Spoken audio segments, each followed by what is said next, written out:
DIY flower designers on YouTube. I just wanted to come and say welcome. Today we're all going to be talking about how to reflex a rose. I've been seeing reflexed roses everywhere, and so I thought it would be fun to do a video to show you how I do my roses and how I reflex them, okay? We're just gonna make them look beautiful. Aren't those so pretty? They're just absolutely gorgeous when they're reflexed. You gotta remember when you're reflexing roses that they will, especially if they're white, they may brown, okay?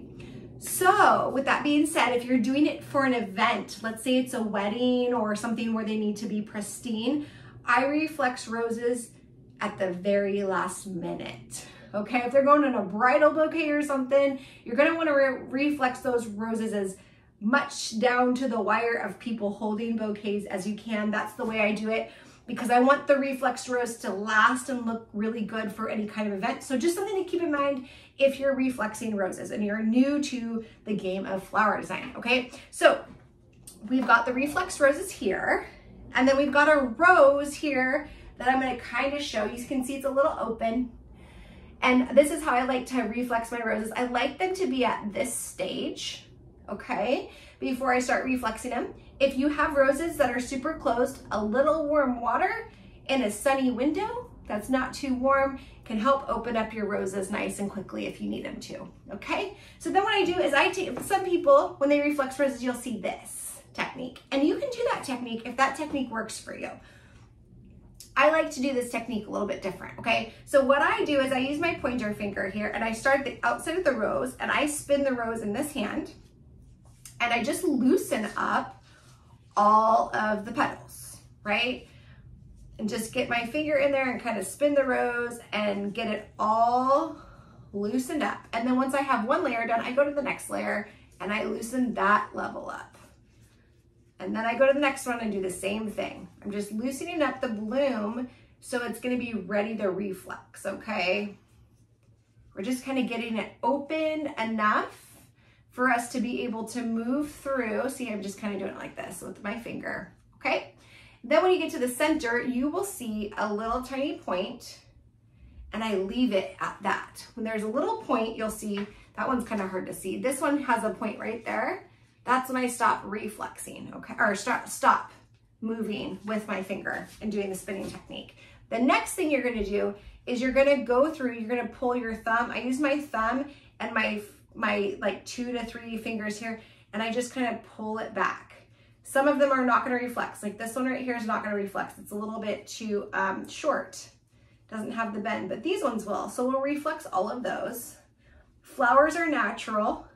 So when you're doing a technique like this that's kind of taking them out of their natural form, you kind of got to work with them just a little bit. If they don't pop open, that's okay. It's a bloom you can always take off, or as soon as you start doing the other petals, that will help bop it down, okay, just a little bit, or move it into the place you want to bop it down. I'm trying to find my words today. So then we're just going to keep doing the same thing all the way through. You see where that is? You're going to go here. And then we're gonna pull it back just nice and gently. You're gonna wanna work really gently with the roses, okay? Because roses, their petals can rip, so you just have to be like, I would say gentle hands when I'm teaching this technique. Sometimes I teach my kiddos reflexing and I'm just like, gentle hands, as gentle as you can be. It will really help, okay? So that's the best way to do it, so simple. You're just gonna keep popping it that way, just working with the natural element of the roses. Roses are a flower that has the highest vibration when they're growing, you guys. Roses are energy, and anytime you're with, I love roses. They're one of my favorites. They have the highest energy, like if you see like rose essential oil and stuff, it has the highest frequency of like pretty much any other flower out there. So, isn't that cool? Roses are amazing. They got that energy thing working for them too. So look at how beautiful. Working with flowers is energy. So always make sure when you're working with flowers, If you are working on a technique like reflexing roses and you may be getting a little tense or frustrated, know that's going to come through your hand and into working with the flowers. So something to keep in mind is to kind of relax a little bit and just know with flower design and learning flower design, you're always going to be learning, you're always going to be growing, and you're always going to be blossoming as a florist or a DIY flower designer or a self-taught florist, whatever you say you are. I think that that's something just to kind of keep in mind.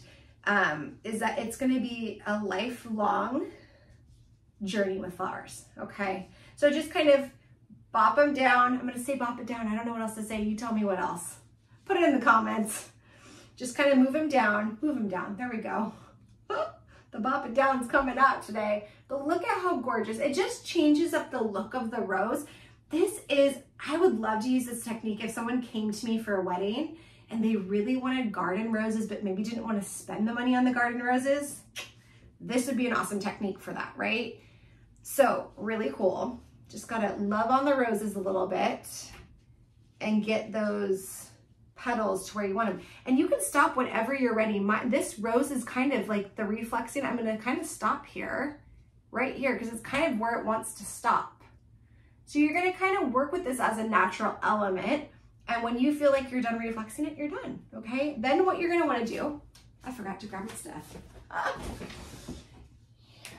Okay, if you guys don't know, this is amazing stuff, okay? If you don't know, and if you're just starting, we need Crowning Glory, okay? Crowning Glory will freeze it in the state that it's in. It's hydration for the bloom. It's amazing, it's a must do, okay? Put it on here, just like this, like a little hairspray for the flower, right? We're gonna spray it. Before you ever put this back into a cooler, let the Crowning Glory dry and absorb into the rose, okay? Just something to kind of keep in mind. But look at how absolutely gorgeous this is. I hope you enjoyed today on Reflexing Roses. I hope you're having a beautiful day. We've got homage flowers at homageflowers.com if you want to order farm fresh flowers to your door. I'll put all the links below. If you're not yet in the DIY flower designer community on Facebook, come hang out with us and learn flowers. We'd love to see you in there. If you're here on YouTube, just like this and leave me a comment to let me know how this is helping you. If there's something else you want to learn, post it down below. I hope you guys are having a beautiful flowery day, and we'll see you later. Bye now.